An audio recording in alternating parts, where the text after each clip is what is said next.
children are able to go outside and have free play and have a chance to express themselves with their friends in kind of an uncontrolled manner. It's not directed by adults. They have more of an opportunity to help better themselves, help practice positive social interactions.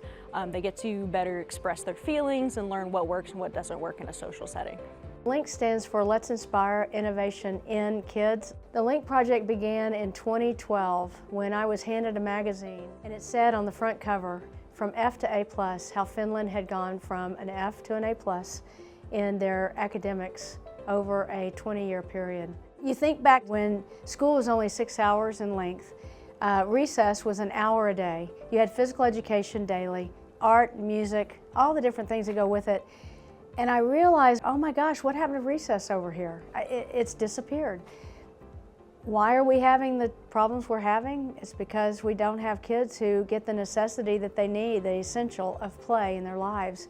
And so I started with 4 schools, 3 in Irving and 1 in Eagle Mountain, Saginaw. And then from there, it's just been, now we're 3 states, Texas, Oklahoma, and Michigan. We're 60 to 80 districts strong. We started with observations in schools. Our main mission was bridging the gap between academics and the whole child.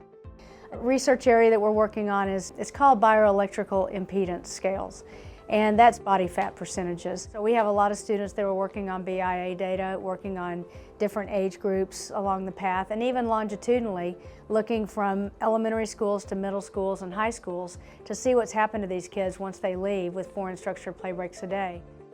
A third thing we're doing is called attentional focus or attentional fatigue. And we use a dual paradigm reaction time test. And this is looking at being able to do 2 tasks.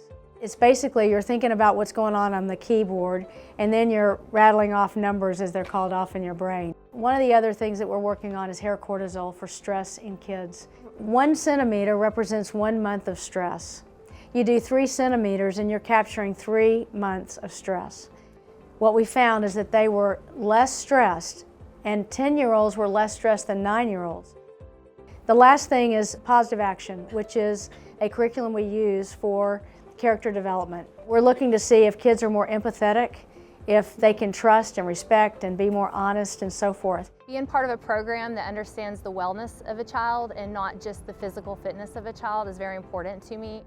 Specifically for those who are interested in the health and wellness of elementary age children, the LiiNK project provides an avenue. They have connections with public schools in Texas, and they provide an avenue for you to continue your research and get to work with students, work with educators. Some of my most memorable times are just kind of having fun out in the field with some of my teammates in research. The typical research day can change from day to day.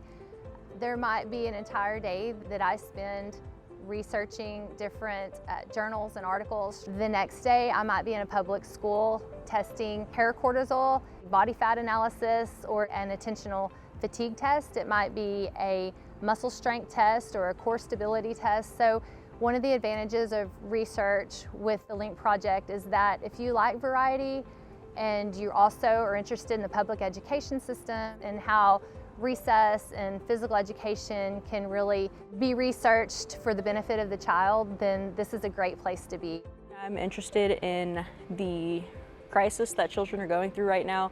Exercise is such a vital piece to overall mental health. When we think of mental health in children, we kind of think of depression and counseling and talk therapy and stuff like that, but we kind of fail to focus on the physical aspects.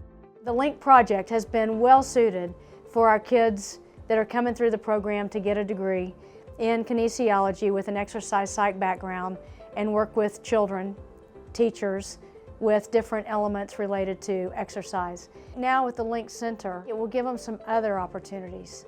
LiiNK Center is going to be doing 3 different things. It has an educational component, it has a community outreach component, and it has a research component. The students that come to TCU want to work with kids. They want to work on psychological assessments or physiological assessments or emotional assessments. Somebody who might be interested more in policy might come in and help work with policy changes in different locations, whether it be at the state level, the federal level, local level. My most enjoyable research experiences are getting to go to the elementary schools to collect data, and as soon as our team walks in through the doors, the children get really excited and they go, "Oh, there's the recess people."